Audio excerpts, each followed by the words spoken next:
Hey, in this session, we'd like to share with you some new ways to use TenMarks to support your parent conferences that may be coming up, especially focusing on some of the expectations that you want to have about what you can get from our new reports, and also just some suggested how-tos for navigating around the system. So what you're going to see is that there's a few things that you have access to in TenMarks that might be helpful to print out ahead of time, such as the parent letter or the student report card.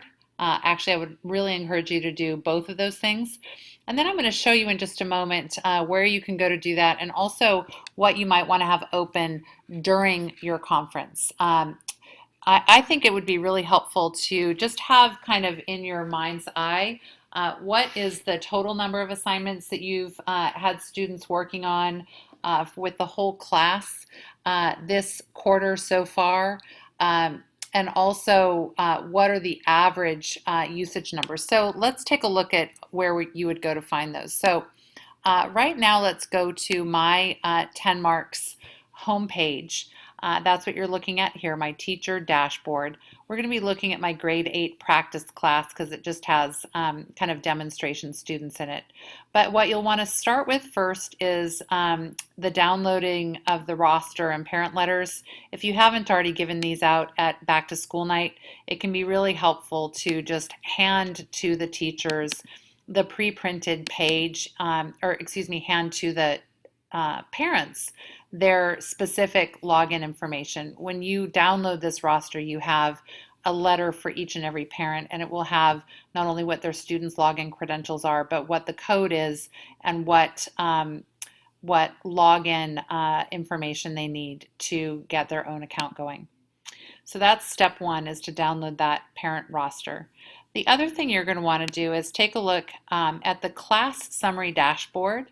And let's say that we're talking about a particular student here, SMUSD demo number 11. What I would want to do is click on his name, and it's going to show me the totality of all the work he's been doing. So for this particular student, let's go ahead and click report card and then have this printed out. And what I want to first illustrate for you is what we try to do on the student report cards. This is kind of the equivalent in TenMarks of a mastery report. So this is going to show that when we look at all of the work that the student has submitted in TenMarks, and you actually have one of these for both the assignments and the assessments. So if you've done assessments as well, you may want to have that printed as well. But on the screen, you may want to have a tab open to this. And this little dot shows where the rest of the class is, and then the blue line shows where your student was. So in this case, SMUSD demo did really, really well on expressions and equations, and he did not so well with reasoning with equations and inequalities. One of the things that is not particularly surfaced up here in this report is the totality of the assignments you've asked him to do. So I do find it very helpful when you're looking at that class summary dashboard to just make a note before you go into the conference. You can't really show the parents this particular screen because it also would show and indicate other students in the class work. But keep in mind that you may want to pull up a sample of their work, and you can just click on the number here that shows them exactly, what they did on TenMarks if you wanted to illustrate a particular assignment that they did. And also make a note of this 1 out of 6. What the report card does well on TenMarks is it shows what the students are mastering because it shows what work they've submitted. So for each one of the standards that have been covered and they have submitted work, it shows their latest score. But if they've done multiple assignments on that particular standards, it's not going to show all of the detail. It's also not going to show if they are missing some work.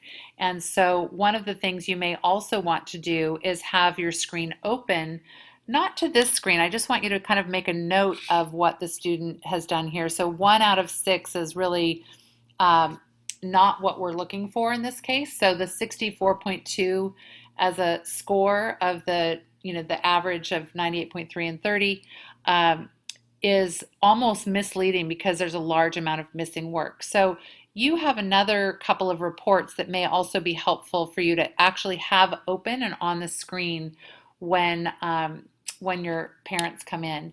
And so what you can click on is this reports button, and this is going to allow you to see for all of the students in your class and the full range of dates that you're covering. This is another way of kind of looking at, SMUSD demo 11 here. He's at 64%. And of the standards that have been submitted, he's got 2 out of the 3, but there's also one that he's missing.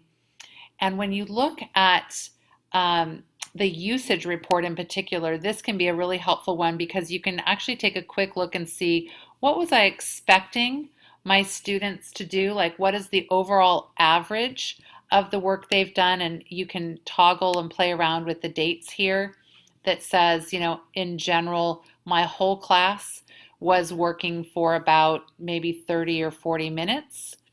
And they were doing a certain number of jam session questions and assignments. But when the parents are coming, what you can have on the board is just their student. And so you can talk to them about, how much time has been spent working and how many assignments you've done overall. And when you click on this little arrow, see how it expands it so you see the total number of assignments that is divided into both their playlist and the curriculum assignments that you've done. And also, if I click it again, it will go back and show me the total number of assignments, the total number of jam session, the total number of assessments that they've done. So this does show a really good indication of the totality of their use. And each teacher is going to be focusing on a different set of expectations.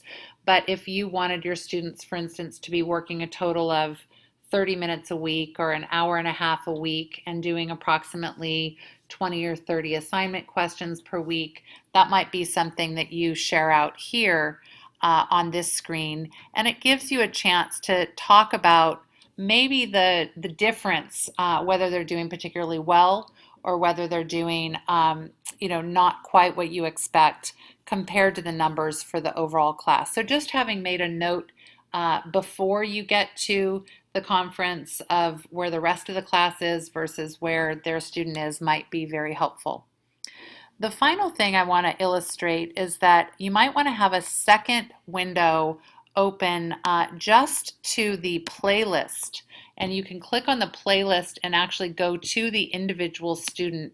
And what this is going to show you is actually all of the playlists that are open and closed for the specific student. So in this case, we have a whole bunch of closed assignments, and this does show us, how many were completed and not completed.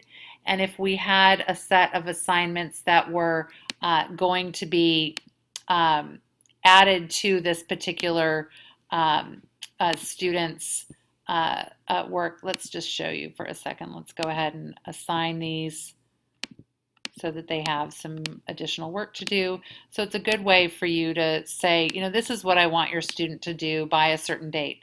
And so now what we can see is that, we have not only a whole bunch of closed work that maybe, in this case, was not completed, but I have some things that I really want the student to focus on next. So the totality of the screens that you have would be maybe one focused on the playlist, one focused on the usage and activity for just that particular student, and then talking through the actual report card with the parents. So I just kind of wanted to show you where you can find those things, and again to close out with kind of what you might do during the conference. So giving them their login, sharing what the student has already mastered and how they're doing, and then looking at, sorry, my typing here, expectations, and any differences between what you're expecting and, are they doing really great compared to your expectations, or do you really want them to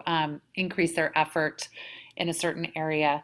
And then finishing up with that playlist and kind of what's next might be a good way to go. So, just a few words on how to prepare for a conference that might be coming up in the near future.